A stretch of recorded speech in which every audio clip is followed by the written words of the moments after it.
where, like, there's that invisible line, like, where do I cross it? And where do you, as the player who's experienced it, where do you draw that line? And then when it comes to, like, physicality, where is the line for that as well? Because, like, if we're out here and we're, like, battling for rebounds, I would expect contact. I would expect elbows here and there. I would expect more so than normal to have contact in the paint if we're fighting for a rebound in situations like that. So that's okay.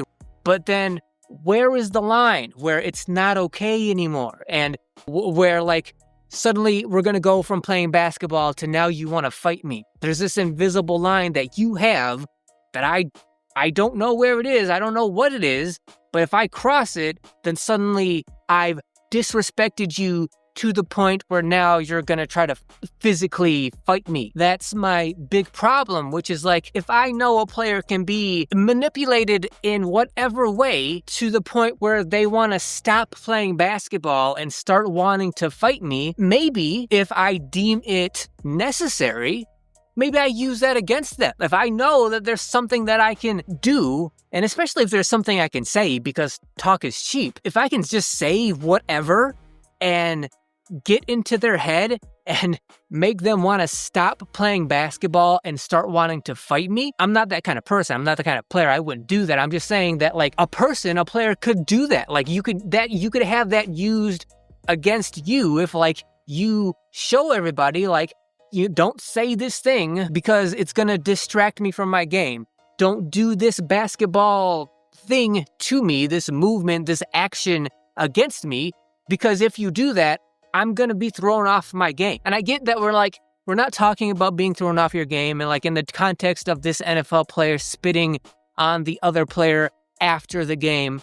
That's a different concept. But what I'm talking about is, like, the idea that, like, there's these invisible lines that other players, especially strangers that don't know you, they don't know, like, where your line is and if they're crossing it or not. And the fact that you or anyone else can be thrown off of your game, especially in the context of actual, like, competition where we're actually doing basketball stuff, meaning, like, we're not fighting, right? We're actually in the midst of actually really trying to compete in basketball. If that's the case, then, like, the fact that somebody could say or do something that's going to throw you off your game that much because you look at it as the ultimate sign of disrespect, to me is a weakness that can be used against you. So now let's talk about, like, how I think you can deal with stuff like that and how I would deal with, like, situations like that. Again, I'm not trying to say that